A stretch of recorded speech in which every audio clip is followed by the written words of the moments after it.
4,000 people cut off because of AI.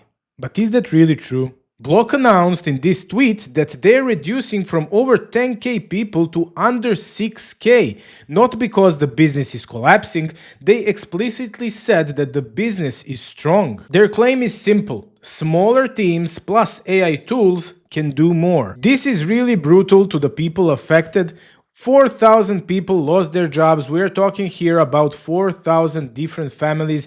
And I know here you said that they will receive their salary for 20 weeks plus 1 week per year. That is really cool. Respect for that one, Blocks. I was laid off 5+ times and I never received a dime.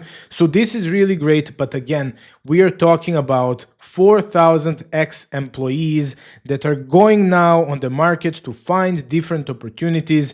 That one is going to be really hard for them. And then we have this paragraph number 3 here that I think is not 100% honest. Please tell me in the comments, what do you think? I'm going to read this one for you. So we're not making this decision because we're in trouble. Our business is strong. Gross profit continues to grow. We continue to serve more and more customers and profitability is improving.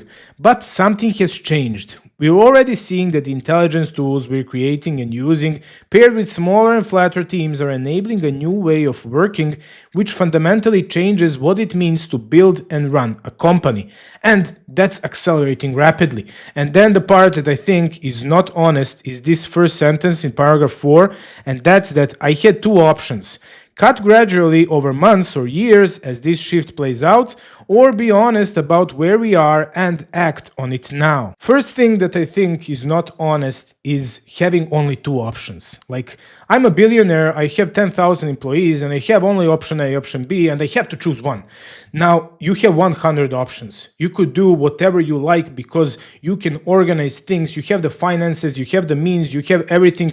So you could train all those 10,000 people on AI, you can make them use OpenClaw, Claude Code, whatever you want. It doesn't have to be a programmer. You can teach everyone how to use AI and make use of it, make even more money. I mean, your growth is going up. So why don't you do that? Why don't you use your people if your growth is going up?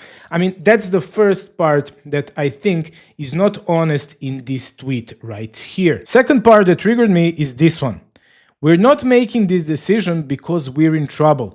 Oh yeah, you're like bored, you have 10k employees and you cut off 4k because let's see what happens. I read this tweet multiple times. I'm not going to read now whole thing to you. You have it below. But I was looking for a part where Jack is saying something like, maybe I made a mistake. Maybe 10k people was a lot after all. I mean, what software company has 10k employees? It sounds really ridiculous. That part doesn't exist. Jack is not saying that he made any mistakes. He said, business is strong, 4,000 employees are fired, I'm standing behind my decision, and that's it. But what is happening under the hood, maybe we will never know. I think that this tweet is not 100% truth. And what we can see below, we can see that the stocks are jumping now after this layoff. So we have here 24%. We have some, this one is really good tweet. Like, insane how this layoff news made the stock rise by 24%. I hope this does not become a trend in future. I mean, this is really crazy. And should developers be afraid of AI taking over their jobs? My answer is still no. But that famous sentence is true, that developers who are using AI are going to replace the developers who are not using AI. And this tweet that we are seeing right here, this is not AI taking over our jobs. Unfortunately, this is one really powerful company that, by number one, probably had too many employees at the first place, and number two, they're afraid of smaller teams that are now pushing like mad using AI tools. So we can see now on Twitter a lot of indie hackers who are getting projects on a daily basis, getting thousands of dollars MRR, and they saw it, and now they probably want to introduce that to their own employees, but they don't know how to do it properly. So this is not AI taking over our jobs. This is just Block's company that overhired people.